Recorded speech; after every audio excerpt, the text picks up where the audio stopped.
All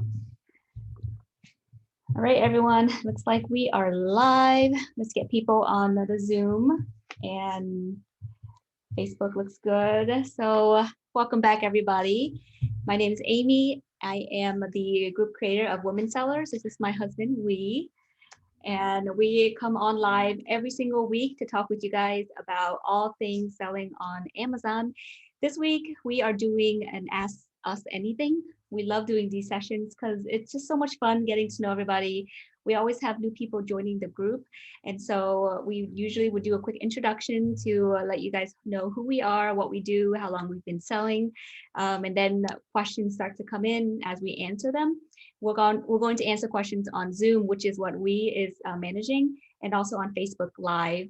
And these recordings are always going to be recorded. And so you guys can watch this later on either the Facebook group or on YouTube. So it'll be posted shortly after the live is over. Super excited to start today's session. I have some questions written down too, but if you have any questions, feel free to put it in the chat and we will help you out as much as we can. So my name's Amy again. We have been selling on Amazon for almost 6 years now. We are parents to 3 wonderful children. We have 2 boys and a little girl. And Ellie, who is also a pandemic baby, was born last year while we were kind of struggling a little bit because he lost his job during the height of the pandemic in March, and I was 7 months pregnant, and all we knew back then was just to work. I was a pharmacist while he was doing software developing, and little did we know our income was cut in half. And so we went back to what back then was a side hustle, which is reselling on Amazon. And we started out with retail arbitrage, which is just buying things low at the clearance section or in thrift stores like Goodwill, and then reselling it on Amazon. And then we went into private label. You want to talk about our private label journey? Yeah, sure. So private label, for those of you who are unfamiliar, is basically just manufacturing existing items most of the time and getting them sourced overseas, mostly in China. That seems to be like the popular place to manufacture things nowadays. It's very cheap. They can basically build anything. You look around your house, everything's made in China, right? So we started kind of finding listings on Amazon that were popular, and then we found an agent through Alibaba, and we started asking him, "Hey, could you find these items for us?" And sure enough, he was in, I think, one of the major cities, Guangdong, or one of those major like manufacturing, Guangzhou, yeah. one of those major manufacturing cities, and he was able to find a lot of things for us. So it worked for a while. We basically had him find it for us. We would get the factory, we order, a certain number from the factory, get them shipped over here, sometimes directly to Amazon's warehouse, and then start selling. So that worked great. However, there are a lot of, there's a lot of work that goes into it, right? So you have to get reviews for it, and then you have to get the rankings up. By paying Amazon even more money, right? Amazon's already charging you money for like basically every sale. But even before you make the sale, Amazon wants your money ahead of time. So PPC, you have to pay for that. And we did all that, and we made a decent amount of money. I wouldn't say that we were ever able to retire or move on from fire our bosses, as they say. So we kind of moved on from that, and then decided to kind of so the competition got really stiff, right? So because we were able to find factories to basically send these things to Amazon, that means that anybody could, right? Including overseas sellers. So we were competing against, people here in the United States and people from China, and it became really, really tough. And we decided that maybe private labeling was really not our cup of tea. So we decided maybe let's try branding something. And I will pass the baton on to Amy to explain what we branded and how that worked out for us. So when we were doing branding, I found a product using helium-10. All the numbers looks really good. I was doing product research based on the sales volume and the keyword search of that product. And I thought I did everything correctly. So we built a following on Instagram, and we manufactured this product, and I even custom made it and everything. It was a fragile product. So it was very big. So it cost a lot of money to ship. And long story short, after 6 months of product research and launching the product and actually making it into Amazon, we found out that these can break, and we didn't do enough Q&A and all of our homework to make sure that these products were safe. So it arrived to Amazon warehouse, and about 20% of them started to break, and we were getting customer complaints, and Amazon wasn't happy with us. So we got really scared that something bad is gonna happen to our account. And so we had to recall all of these products, all like 500 units of them. We started selling some of them already, but a bunch of them we still had to recall and try to sell it on like Facebook Marketplace. I sold some on Instagram. We gave some to family and friends. And so we still have some in here in our we house. still have some. We started using it. And so it was a big learning experience. I'm not going to say that I would never do that again. Probably won't do it with such a big and fragile product, but it was a really good learning experience. And so that was the brand building side of selling on Amazon. So what was that? We did retail arbitrage, we did private label, and then we did branding. And then we found Replen. Right. I mean, for those of you keeping count, that's pretty much like all the different styles of Amazon that you have to wholesale. Wholesale, and maybe like handmade, and I think merch is another. Mm-hmm. Yeah. So I mean, in terms of like the mainstream ones, yeah. Yeah. So then about a year and a half ago, I found out about a thing called Replen. And before we go into Replen, I think we have a question on Zoom. Do you want to? Yeah. So Madeline has a question for us on Zoom. She is asking, "Hi everyone. My question is, I was able to put a product on Amazon without a trademark. I added my own photo, but it won't let me go back to the variation tab, and it won't let me add variations, including size and color. It says because I am not the brand owner, I cannot do that. I am private label selling. I did put down generic for the brand owner." Okay. Okay, so I think I understand what you're saying, Madeline. So if you put down the brand generic, if you look on, if you Google, I think that's actually a brand. So wow, you're not okay. allowed to put generic as the brand. If that is in fact your brand called generic, then you need to probably do a little bit of research to see if there's a trademark. I'm going to assume that her brand is not called generic. I think she just, at the time, she didn't really think of a name, or she didn't have a trademark. Oh, so she just chose generic, So, yeah, I mean, it's a lot of times we do that, right? We're just like, well, I don't really think this makes a difference. I'm just going to enter in anything. Okay. So I think the problem is that, okay, so originally she just put on generic, and then now her brand that she wants to change it over to is called Cover Me Tablecloth. Okay. So what I would do, Madeline, is you can go into this product's listing on your Amazon Seller Central and edit the name of the brand. So that would take out generic, and then see if they'll allow you to update that with your actual brand. And then under manufacturer, you can put anything. Like, I don't think they care what you put for manufacturer. You can even leave it blank, but I think the brand is where you're getting stuck.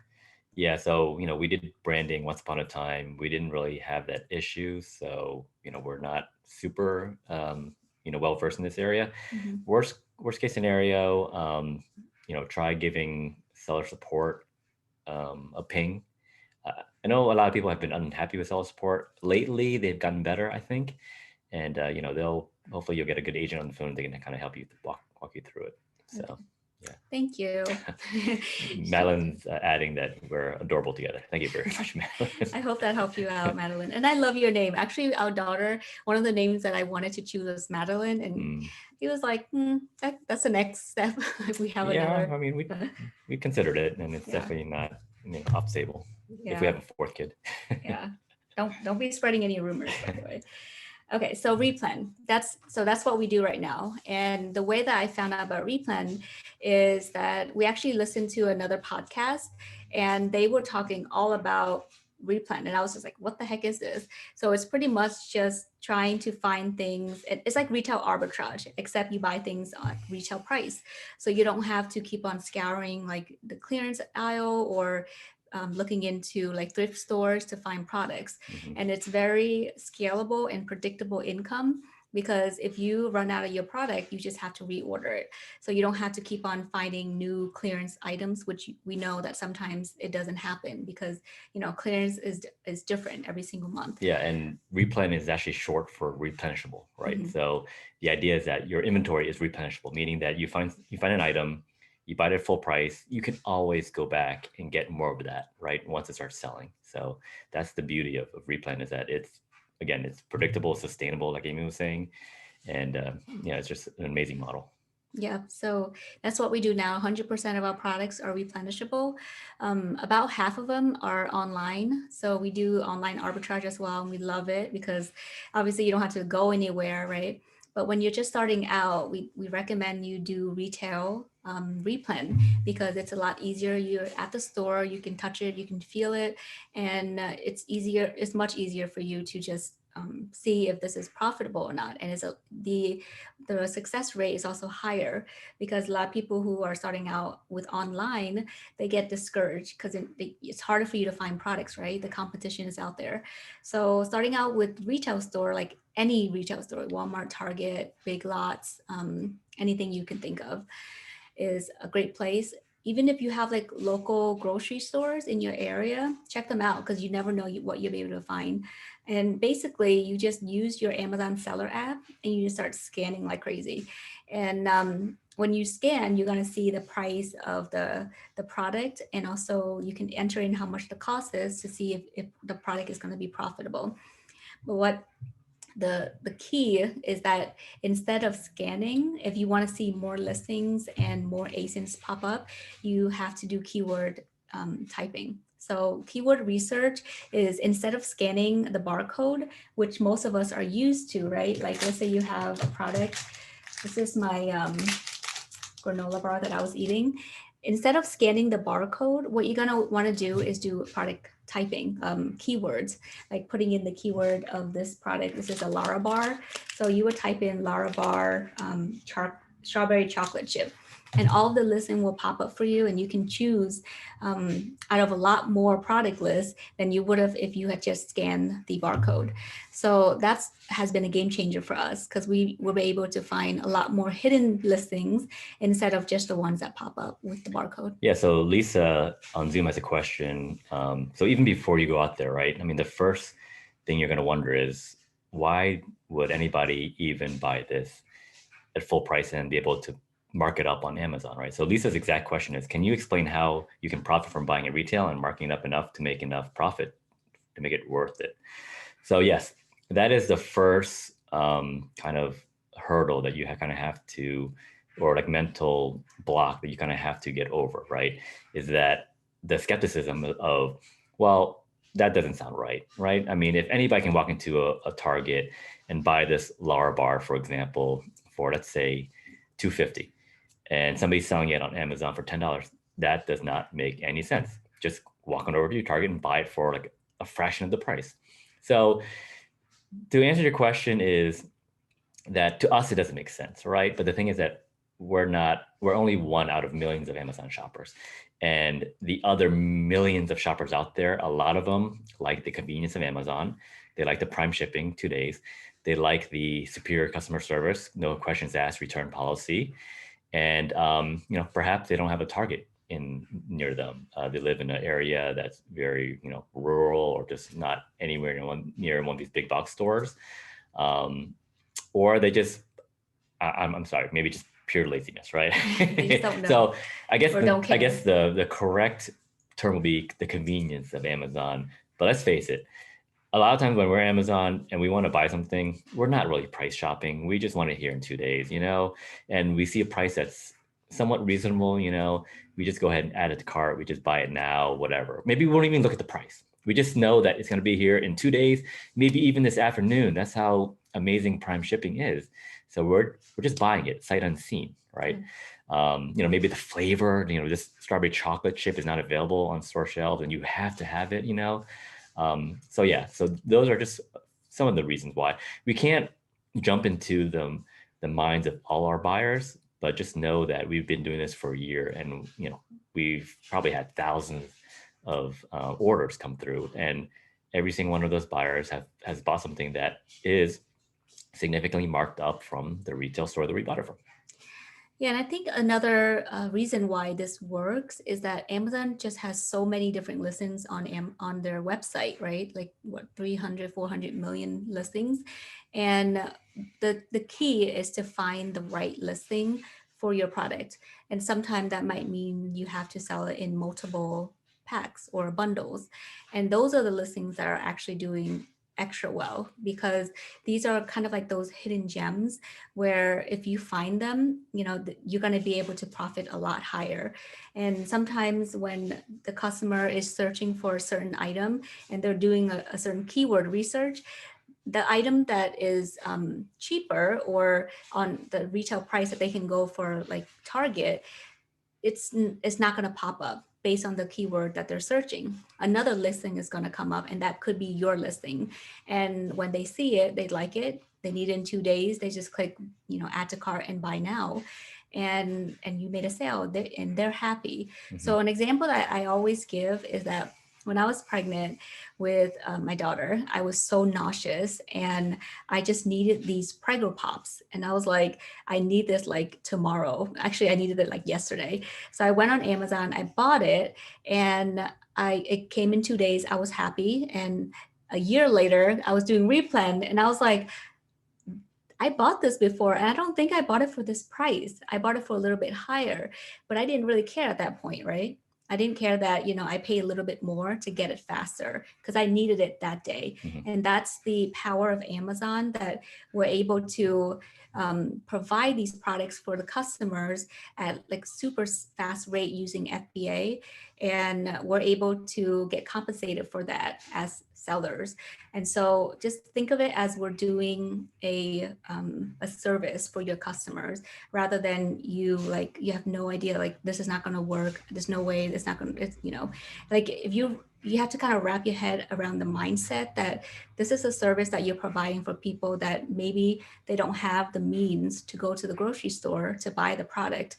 And so if you think of it that way, then it'll be a lot easier for you to, make your business work out even when you think it doesn't work out, because you're just doing it out of the helping other people.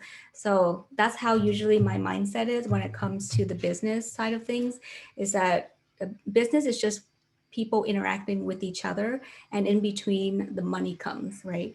So when the service comes at the point where, you feel like you're giving value at a certain way.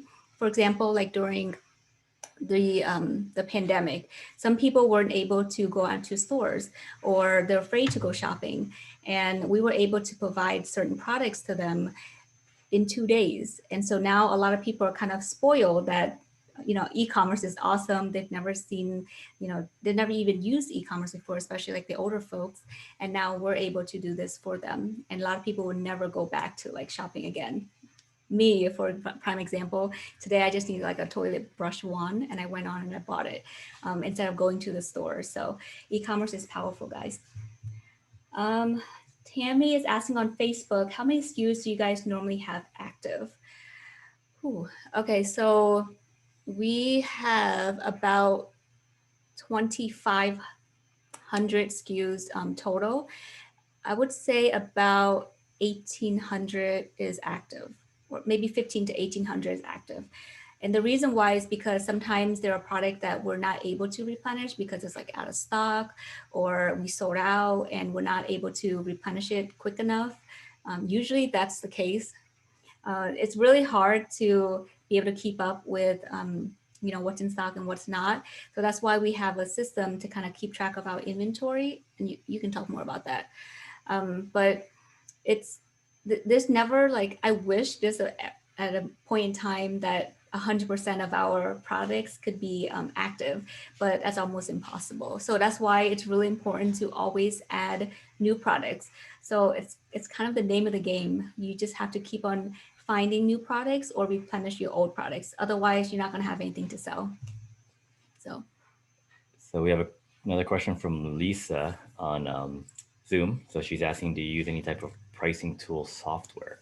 So the answer is yes, we use Informed. So for those of you that are unfamiliar with repricers, so the thing with Amazon is that you really want the buy box, right? So the buy box is that listing or that seller on a listing that has the add to cart or buy now button basically next to their name. And I think studies have shown that 80% of shoppers are going to buy from the buy box. And the buy box typically is one of the lower price listings. However, delivery time also plays a factor. So, for example, if somebody is selling the Lara bar for $10 and they can ship it to you in a week, they're going to lose out to the buy box guy who's selling it for, let's say, like $12, but is a prime ready to ship it out and can get it to you in 2 days, right? So it's not all about the pricing necessarily, but the price is the one thing that we can control, right? We can't control how quickly Amazon can get out there because that all depends on where it's at. Is it on the way to Amazon warehouse? Is it sitting on Amazon's dock? Is it ready to ship? So we can actually adjust the pricing manually. However, once you get to the number of SKUs that we have, physically updating the price for 1,500 SKUs would be impossible, right? Even if we hired a full-time person to do it, they could adjust the pricing for it, move on to the next product. And then the first product, our competitor has lowered their price. And now they have to go back to the first one. So you see where I'm going with this, right? There's just no way a human could possibly reprice all these things. So there are repricing tools out there. Informed is the one that we used. And what we do is we basically tell it, we bought this item for, $1, and we want our return on investment to be between 35% to whatever, like the sky's the limit in some cases, right? So ROI stands for return on investment. So that means that if we bought the item for $1 and we want a 35% ROI, that means that we sell it for a price. And then after the Amazon fee and after we subtract the $1 that we bought it for, we will net $3.50. I mean, no, I'm sorry, 35 cents, right? So 35 cents of $1 is 35%. So that means that we would pocket 35 cents. And just kind of do the math, right? So if it's a $10 item, then you're going to make $3.50 net profit on it. So the repricer will basically raise and lower the price depending on the competition, right? So if there is nobody else really competing with you, then it's going to basically raise it to whatever you tell it to. And then when the competition gets fierce, it's going to lower it to try to get you into that buy box, if that's what you choose to do.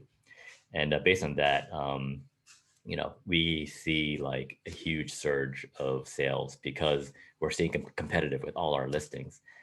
Informed can be pricey at the level of SKUs that we have, but listen, it pays for itself, right? They scale it depending on how many items you have. And I think you can try it out for like a trial period, just to kind of see how it is. The other one that we tried was Be Cool. I didn't really like the interface too much, so we just went back to Informed, and it worked. So we just stuck with it. So. Yeah, he's an IT guy, so it's very important to have the usability, at least for you anyway. You love to just make our life easier, and if it means to pay a little bit more, it's a business expense, so it's worth it. And speaking of which, there was a question like in the pods about like if something is mountable, and he actually wrote a free what do you call software to basically like a website. Yeah. So I'll link it here. It's called FBA Mountable. So in case you didn't know, it's probably too late for this year, but keep in mind for next year, Amazon will restrict anything that can melt from entering their warehouses starting April 15th. So that's only a week away, right? So if you're thinking about sending in, like, for example, chocolates or maybe candles, I don't know whether, I think candles might be considered meltable, right? Maybe. You have to check gummies are for sure meltable. And I know this from firsthand experience. I ordered vitamin gummies one time, and it was FBM fulfilled by merchant, and the merchant shipped it directly to me in the height of the summer months. And, things can get crazy hot. So by the time it arrived to me, I opened it and it was like a big chunk of like melted gummies into like one giant goop. So I think because of that, Amazon has restricted at least things coming through their warehouse to make sure that it doesn't melt. So anyways, long story short, there are millions of SKUs or millions of ASINs out there, and you really want to find out which ones are meltable. So Amazon had a spreadsheet of like 400,000 ASINs. So imagine trying to open up a spreadsheet of 400,000 ASINs, It's insane. excuse me, and then trying to search through it.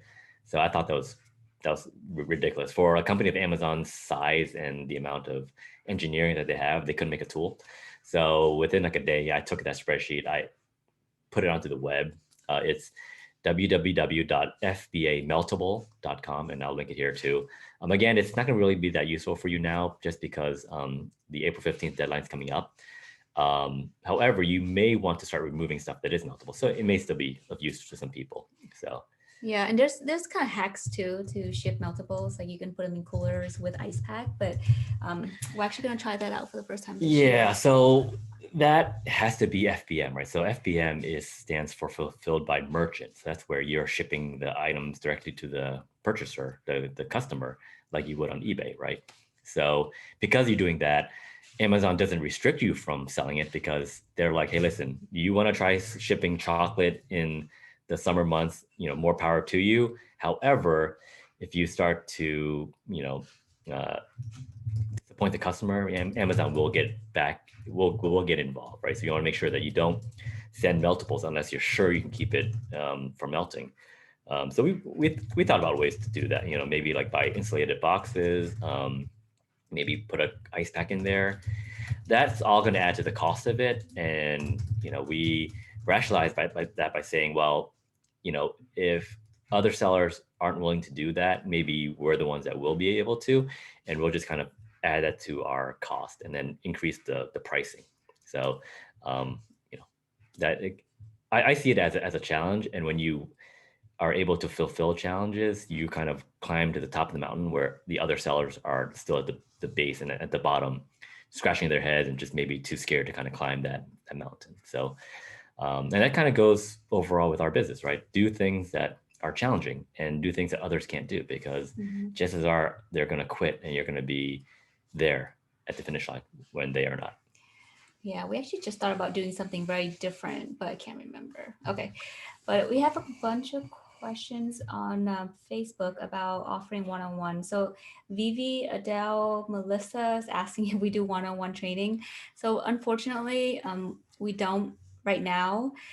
But we have a beginners course. It's the Women Sellers Academy. If you all are interested, and the reason why is because we actually don't have time right now. Not to say that it won't happen in the future, but one-on-one coaching is just not in our cards right now. But I know if there's enough interest for that, then we can offer that in the future. So sorry, but we do offer that course for beginners. It goes through everything from opening your account to keep a training, like in-depth Keepa graph training. And we'll talk about more about Keepa, but it's a very important tool for your business, especially for Replen. And then we go through how to find products and where to find products, and then how to list the products and do an FBA shipment. So FBA shipment is crazy. If you guys are in the group, you've probably seen a bunch of people who like wanted to, pull their hair out because it's their first shipment plan and there's a lot of steps. But once you do it a while, it becomes very repetitive and you start to pick up things a lot faster. So it's all about practice, but especially the first time that you do it, you don't want to make mistake.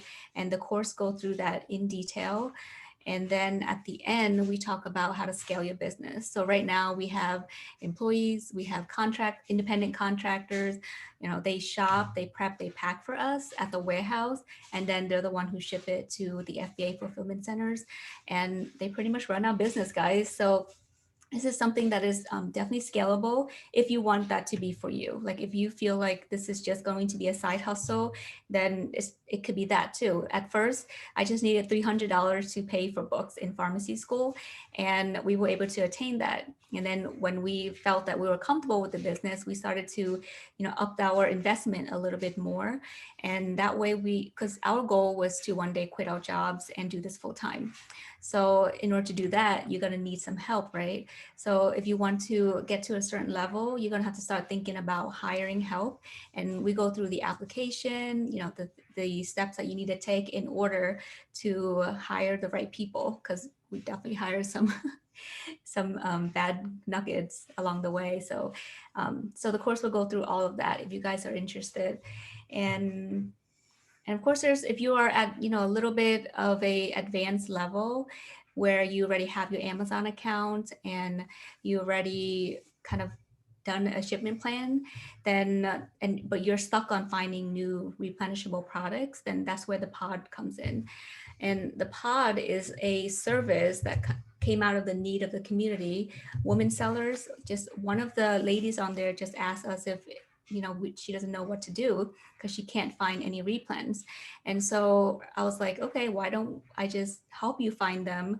And it can be like a monthly subscription thing. And we tried it out with a few people. It was a huge success. A lot of people was able to kind of jumpstart their business with just a few products that I give to them in the pods. And they're all online arbitrage, so you don't even have to leave your house. It gets shipped to you, and you pay the subscription fee. It's month to month, so once you're done, you're done. Some people leave, come back, and because they need more replens. So it's all kind of based on where you are right now with your selling journey. If you're brand new, definitely look into the academy. If you are seasoned and you just need to grow your business by finding new replen, then the pod might be better for you. And also if you're really short on time, right? Because for anybody that's kind of try to find products and read keeper graphs and all that stuff, even if you're really good at it, it takes a lot of time. So I think Amy's kind of created something that I personally call like a cheat code, right? So I'm a video gamer, and whenever I can get like a cheat code to kind of like skip to the next level, I'll do it, right? So this is kind of her cheat code to kind of get those products into your hands, and then you can start selling them right away. So she's already done all the work for you. She's already crunched all the numbers. These are profitable products, stuff that we would sell ourselves, but we decided that let's just share it with the community. People out there need these products too, so let's go ahead and give it to them. Yeah, and so these products has all been vetted out by VAs that I've trained, and all of them goes through my last check, like the last verification before it goes into the pod. Mhm. And we definitely did not know what we're doing in the beginning. So we didn't even know this type of service exists until recently, when we were like, okay, let's just do a little bit of market research. And the rate that we're charging for it is way under the what most other people who are offering the same service is charging. So it's for the community. And if at some point right now, if it's no longer needed, then we'll just take it back and we'll use the product. So because these are the products that we would sell ourselves, if we these are the exact steps that you have taken for all 1,500 of those SKUs, basically, right?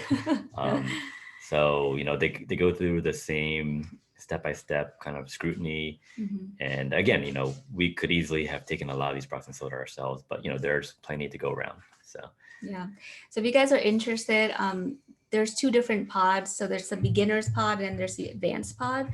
The beginner's pod is currently full, and I have a huge waiting list for it. The advanced pod, so let me tell you about the differences. Beginners is anybody who's beginning. So you're pretty much gated in like all the categories, and you get 3 products a day, Monday to Friday, excluding holidays, and all of them make at least $4 profit at 40% ROI. Same thing is for the advanced, except all of the advanced products are either groceries, which is gated, so you need to be ungated in groceries and beauty, some toys, some pet supplies, but you get 6 to 8 products a day. So that's the difference. There's a price difference as well. And if you guys are interested, just let me know and I can send you more information. But that's basically the 2 type of pods that we have right now. Beginners is 100% full. And I'm not opening any more beginners because, guys, it takes a lot of work to find these products. And we realized that we were kind of like biting too much we can chew. You bit off more than you can chew. Bit off more than I can chew. And so we had to close one of the beginners pod. So now the only way to join beginners pod is if somebody leaves. And so it's full right now, but there's, I think, 1 or 2 more room left in the advanced pod. I can take a look at that. And if you want to hop on that, then, we can see if there's opportunity to join. But right now, like we can only do so much, and that's why I need to hire more help for product research, and that's the only way that we can continue growing the pods. And so there's a lot of interest for the beginners, but I'm sorry guys, I cannot accept anybody new right now. I can put you on the wait list if you're interested, but that's pretty much what the pods is about. So Mabel has a question about the pods on Zoom. So Mabel's asking, when you send the list within your pod, do you also suggest where to get them and what listing it should go in? Yep. So everything is going to be there, Mabel. Glad you can join us. I was just actually talking to Mabel earlier today, and yeah, so you can definitely, everything is going to be on a spreadsheet, and I even list where you can get it, the listing on Amazon that you'll list it for, the profit margin, the net profit, the ROI, number of sellers. So there's going to be a lot of information that is on that sheet that, you know, you can make your own judgment whether or not you want to buy it. And also list the number of sales per month and using Helium 10, which is where I got the data from. So it's pretty much like a roadmap. Like you tell them exactly step A, buy it from here. Step B, list it on here. Yep. Step C is how much you want to price it for. And then step C, collect your money. Yeah. Right. Wait for the money to come. Yeah. In. Yeah. Okay. So speaking of Mabel, so Mabel had a question about a topic I went talked about earlier about meltables. So Mabel is saying, so after April 15th, if you still have Easter chocolate, will Amazon dispose of it and then charge you a fee to dispose of it? That is what they're basically threatening to do.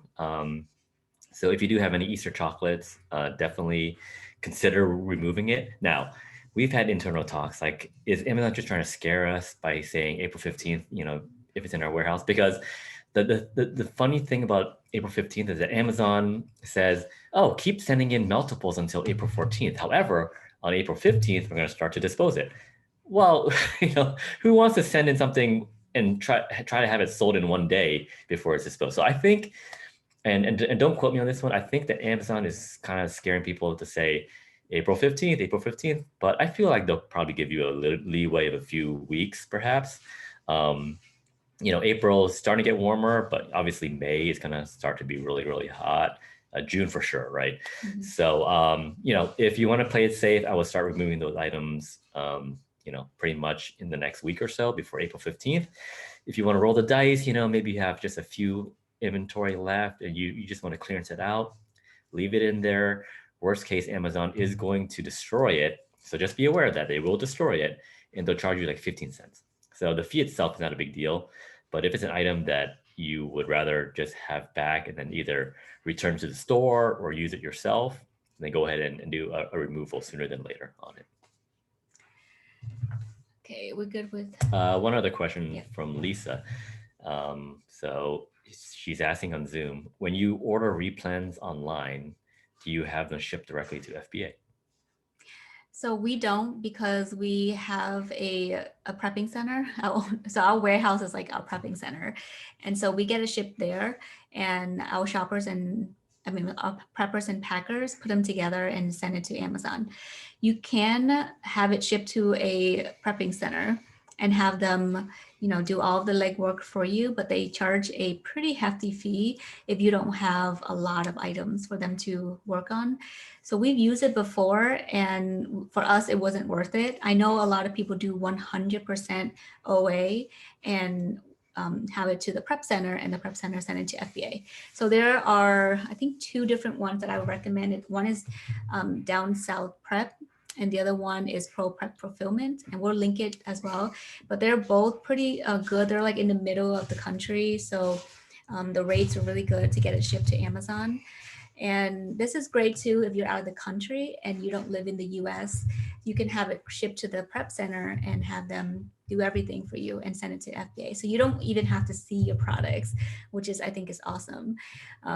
You might take a little hit in terms of the net profit and margins and everything, but you never have to put you never have to lay the hand on your products, which I think is a big plus. Yeah, that's probably as close to doing like private labeling, but Replen as you can get, right? Like when you do private labeling, you're basically just behind the keyboard, right? You're finding the products, you're getting the factory to manufacturer, then you're sending it to Amazon directly. You don't even have to see the product.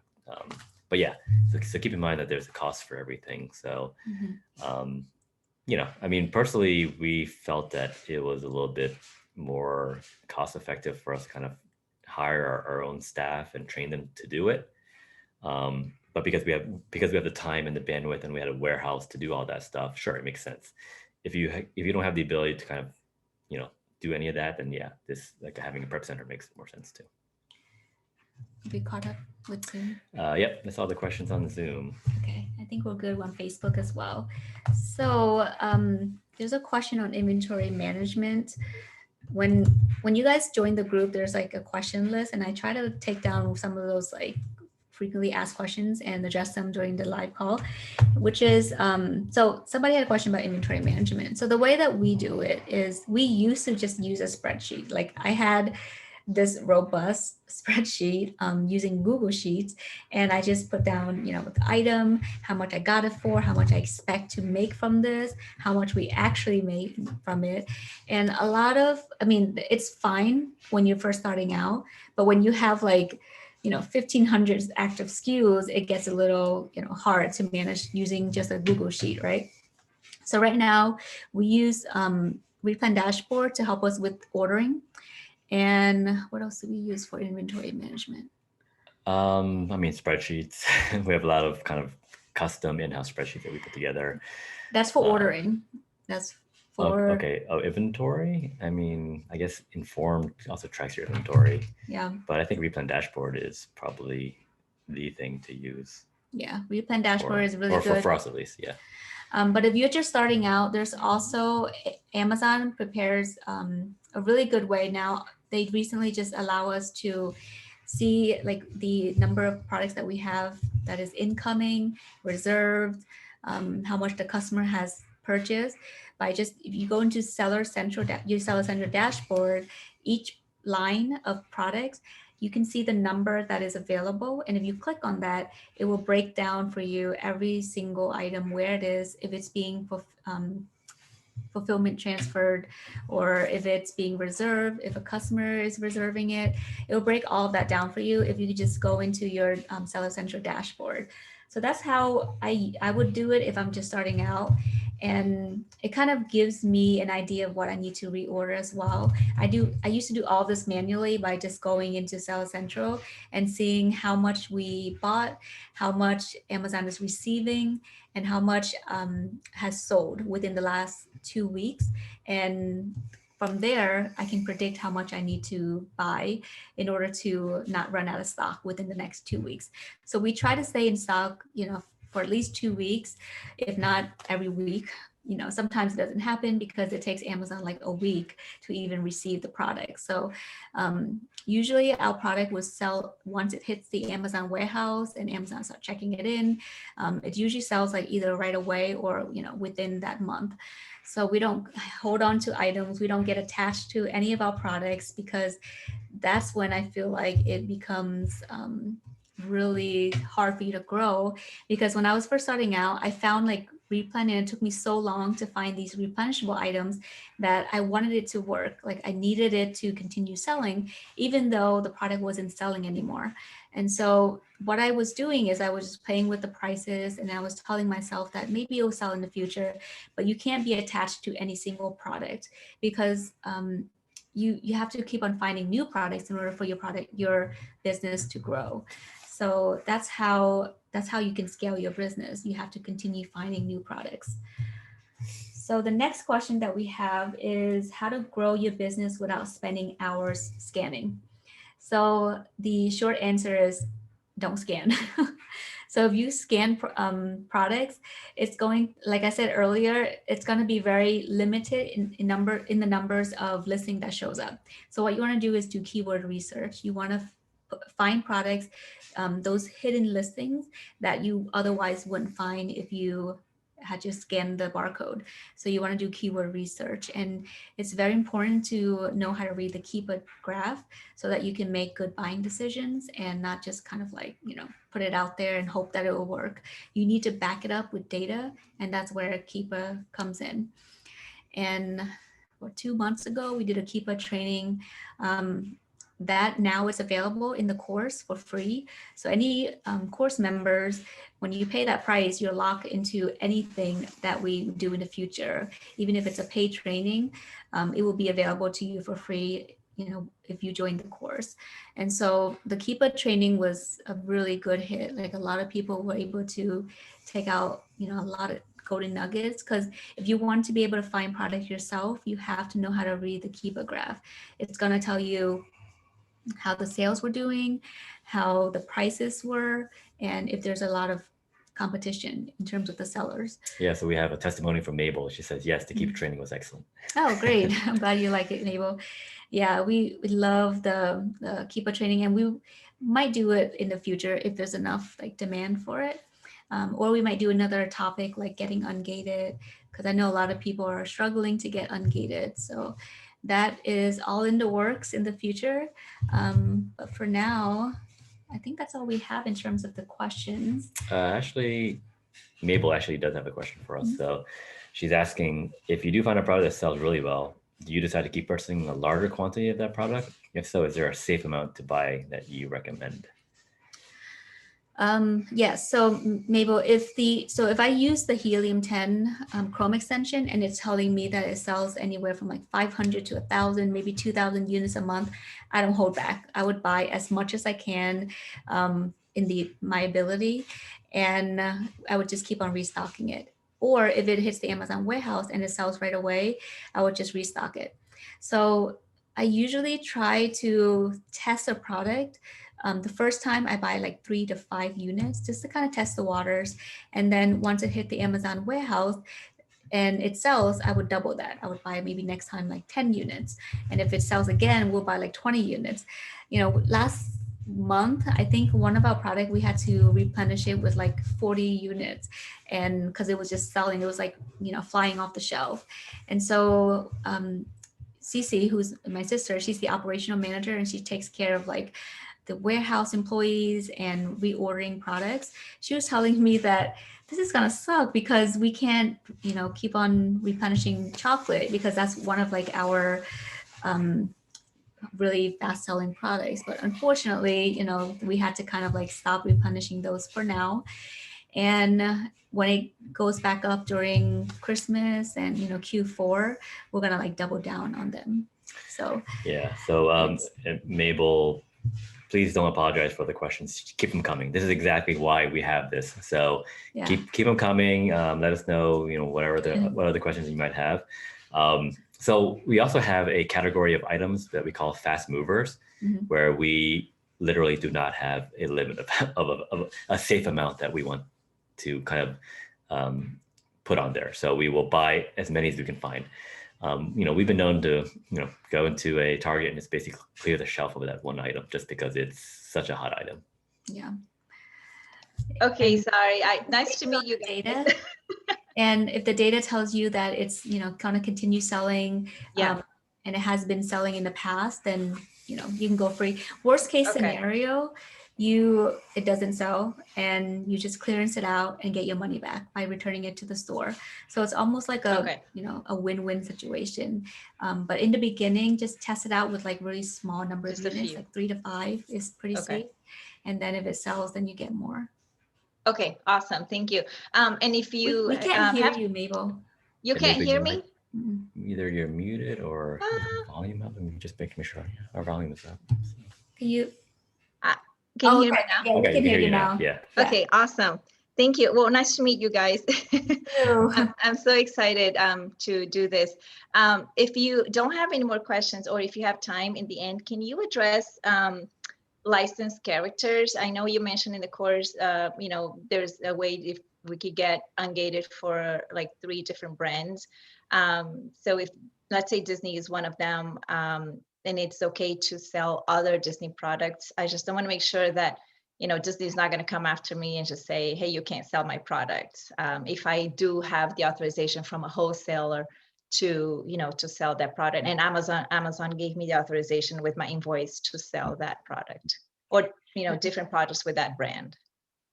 Yep. So in order to get ungated in multiple brands, what we've seen that work is that, so like, for example, Disney, if you have that invoice and you bought that toy in Disney, you can use that invoice to get ungated in like Hasbro or kind of like in the related category.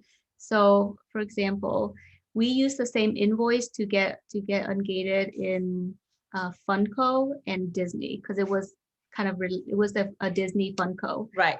But that product was not what you got that product from the wholesaler, not necessarily from Disney itself. Exactly. Yeah. Right. We got it from Entertainment Earth and they're a distributor.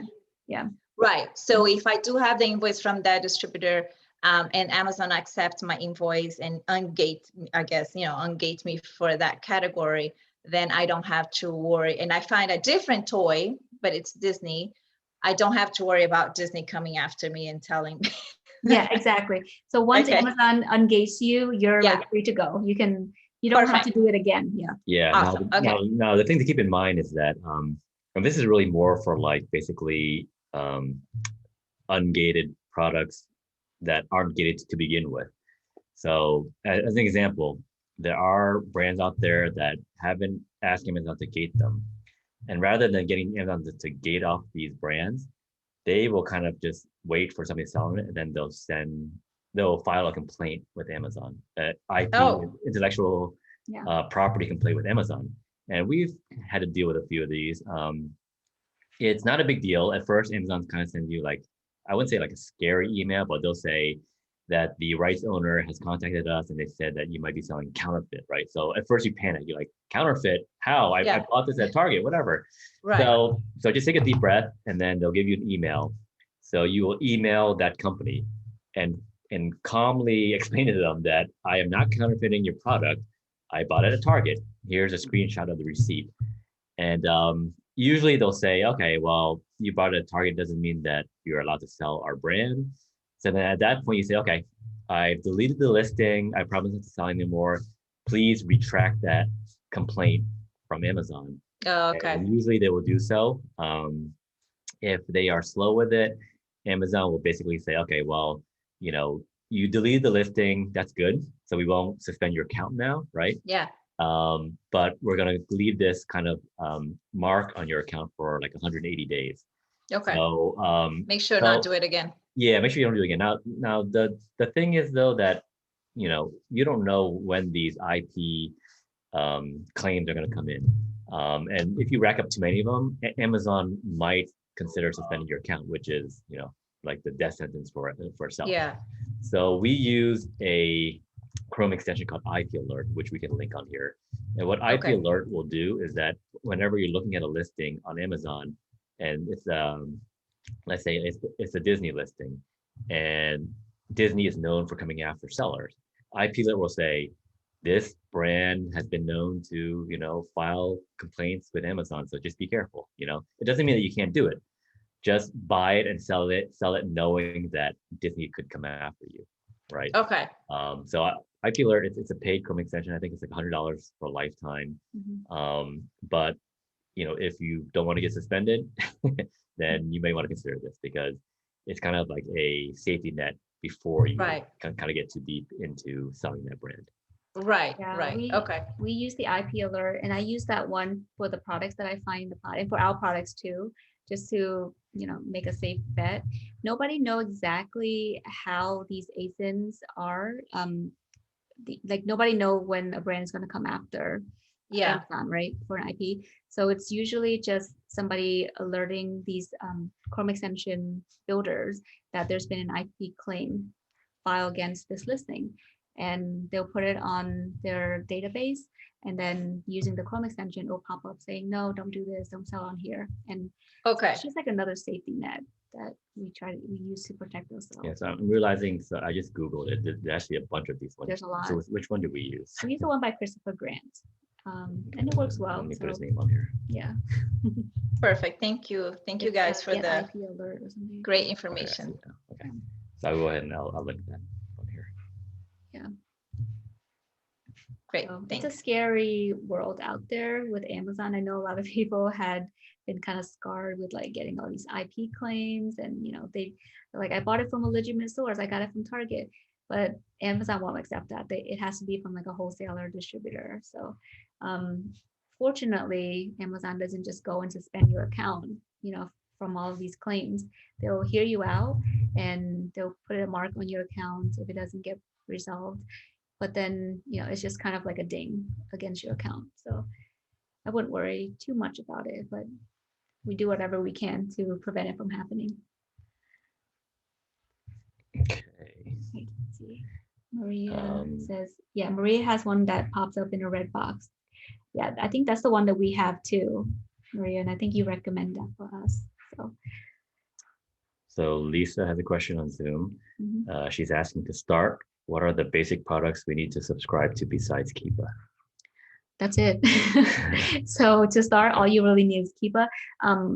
Get the paid version if you can. It's like $17 a month, but it's totally worth it because really all you need is the Amazon seller app and Keepa paid version, and you can get started right away. So you don't need to spend too much money on all of these like, shiny bells and whistle stuff. Just stick with the basics, and definitely when you're just starting out, try to keep your costs really low if you can.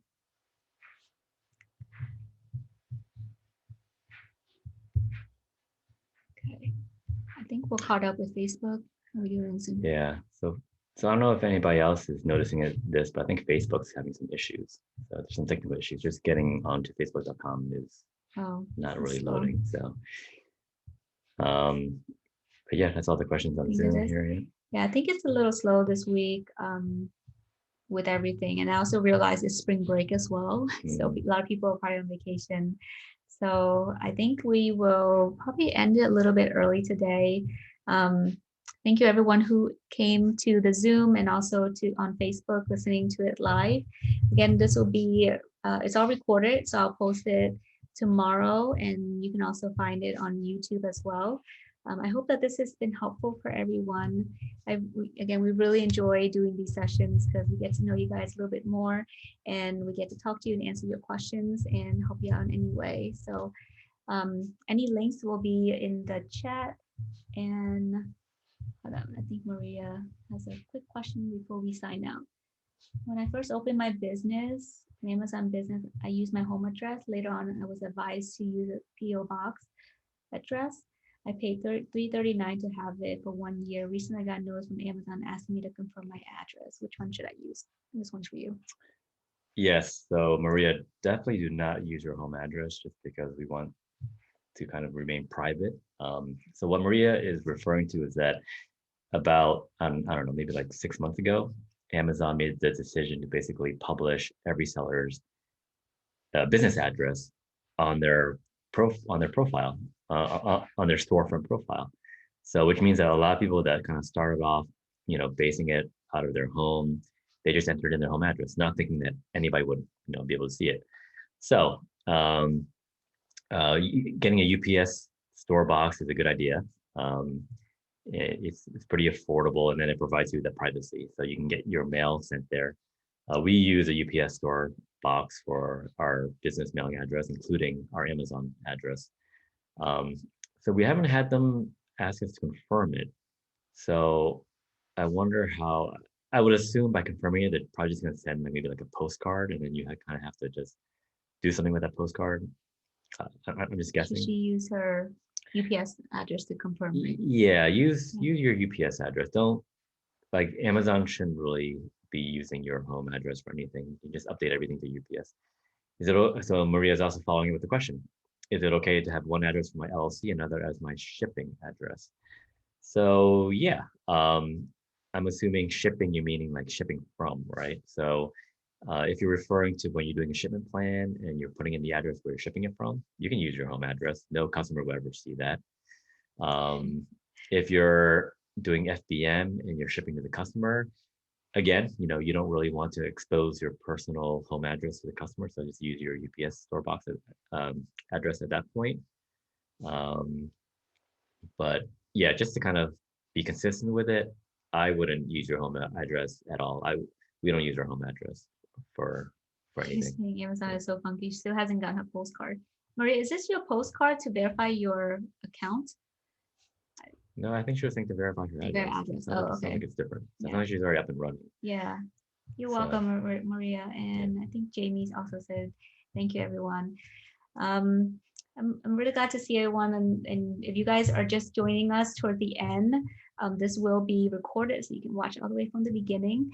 But I hope that this has been helpful, and we will see everyone in next week.